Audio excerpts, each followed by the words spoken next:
आज है 15 जनवरी 2024 दिन सोमवार। नमस्कार, मैं हूं गीतिका पांडे। चलिए देखते हैं झारखंड की 15 फटाफट बड़ी खबरों को। जीएसएससी सीजीएल परीक्षा 28 जनवरी से 6 घंटे में 370 सवाल। झारखंड में ग्रेजुएशन के बाद सरकारी नौकरी की तलाश कर रहे युवाओं के लिए झारखंड स्टाफ सिलेक्शन कमीशन की तरफ से झारखंड ग्रेजुएट लेवल के लिए नोटिफिकेशन जारी हुआ था। इस वैकेंसी के लिए आवेदन करने वाले उम्मीदवारों का इंतजार खत्म हो गया। दरअसल जेएसएससी की तरफ से ग्रेजुएट लेवल परीक्षा की तारीख घोषित कर दी गई। झारखंड पुलिस कांस्टेबल भर्ती के लिए आवेदन आज से होंगे शुरू। झारखंड स्टाफ सिलेक्शन कमीशन की ओर से राज्य में आरक्षी पदों पर भर्ती निकाली गई है। नोटिफिकेशन के अनुसार इस भर्ती के लिए आवेदन की प्रक्रिया आज से शुरू हो रही है। इसके बाद अभ्यर्थी इस भर्ती में शामिल होने के लिए ऑनलाइन माध्यम से जेएसएससी की ऑफिशियल वेबसाइट jssc.nic.in पर जाकर फॉर्म भर सकते हैं। झारखंड में 8500 से ज्यादा बैंक खातों से चल रहा साइबर फ्रॉड का खेल। झारखंड में साइबर अपराधियों को लेकर नया और बड़ा खुलासा हुआ। भले ही इन साइबर अपराधियों के खिलाफ पुलिस ने कार्रवाई जारी की हो, लेकिन फ्रॉड 8500 से भी अधिक खातों का उपयोग लोगों को झांसे में लेने के लिए कर रहे हैं। इसी वजह से साइबर अपराधियों में हड़कंप मच गया। अब तक साइबर सेल ने 470 अपराधी गिरफ्तार किए और 110 एफआईआर की गई हैं। हेमंत सोरेन के मीडिया सलाहकार डीसी रामनिवास को ईडी ने भेजा समन।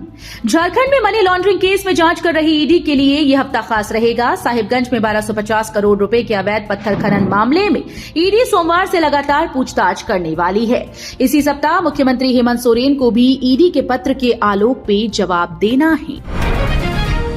झारखंड में एफआईआर चौकी मैच का आयोजन, सीएम हेमंत सोरेन ने जाहिर की अपनी खुशी। झारखंड में मुख्यमंत्री हेमंत सोरेन ने खेल की दुनिया में प्रदेश की बढ़ती दखल पर खुशी जाहिर की। उन्होंने हॉकी के ओलंपिक क्वालिफायर मैच के आयोजन के संदर्भ में सोशल मीडिया पर पोस्ट साझा की। सोशल मीडिया प्लेटफॉर्म एक्स पर सीएम हेमंत सोरेन ने लिखा कि झारखंड के अंतर्राष्ट्रीय खेल प्रतियोगिता के आयोजन में झारखंड नित नए कीर्तिमान बना रहा है। टेनिस खेलते दिखे एमएस धोनी का एक झलक पाने को दर्शक हुए बेकरार। रांची के राजकुमार एमएस धोनी इन दिनों रांची में हैं। वो country club lawn tennis championship prize distribution में भाग लेने पहुंचे थे। इस दौरान उन्होंने टेनिस में भी हाथ जमाया। बता दें कि धोनी टेनिस भी काफी अच्छा खेलते हैं। धोनी को देखने के लिए उनके फैंस काफी उत्साहित दिखे। झारखंड में बालू घाटों के टेंडर में बेस प्राइस कम रेट देने का मामला आया सामने।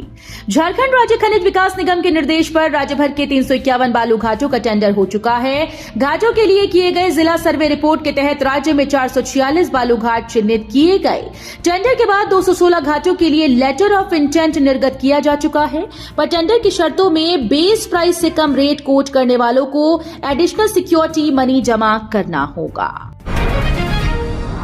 फ्रीडम टू वॉक के लिए रांची को देश भर में मिला तीसरा स्थान।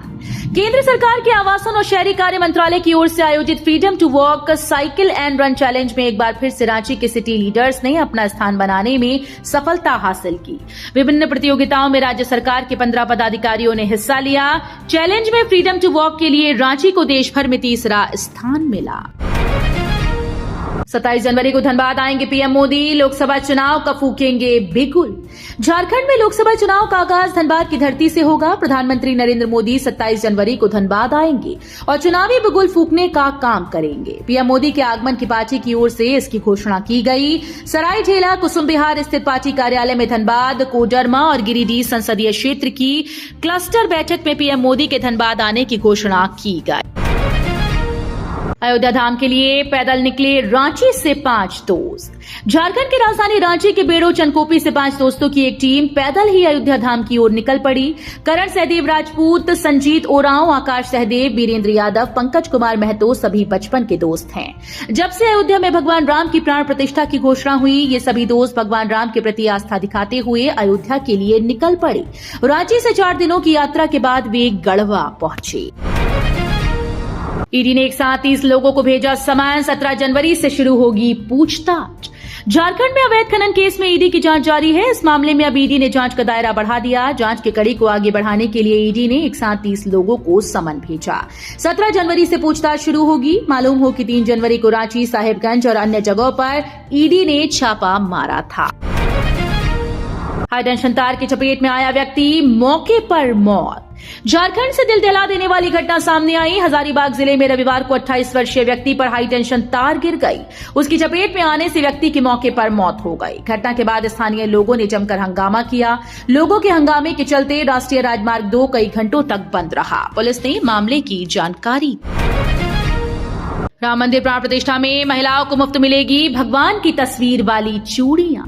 अयोध्या में 22 जनवरी को होने वाले राम मंदिर की प्राण प्रतिष्ठा समारोह में यूं तो कई तरह से लोग अपनी सहभागिता कर रहे हैं, लेकिन फिरोजाबाद के चूड़ी व्यापारियों ने समारोह में आने वाली महिलाओं को राम सीता हनुमान के चित्र वाली चूड़ियां निःशुल्क भेंट करने का संकल्प लिया।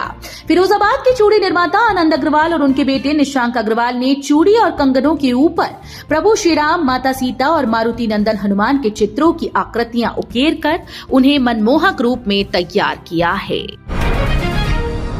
रांची के 62 बड़े बिजली बकायेदारों को विभाग ने भेजा नोटिस। झारखंड बिजली वितरण निगम लिमिटेड ने रांची के बिजली बिल के 62 बड़े बकायेदारों को नोटिस भेजा। इन पर 1 लाख से अधिक का बकाया है। इन्हें 15 दिनों में बकाया राशि जमा करने का निर्देश दिया गया। ऐसा न करने पर बिजली कनेक्शन काटने की चेतावनी दी गई है।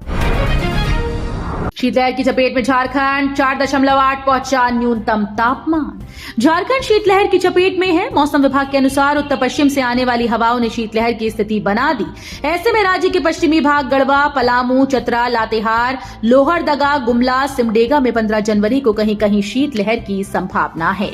रांची के कांके में पारा लुढ़ककर 2.5 डिग्री सेल्सियस तक पहुंच गया है। तो ये थी आज की बड़ी खबरें। अगर आपको न्यूज पसंद आई हो तो वीडियो को लाइक और शेयर करना बिल्कुल न भूलें।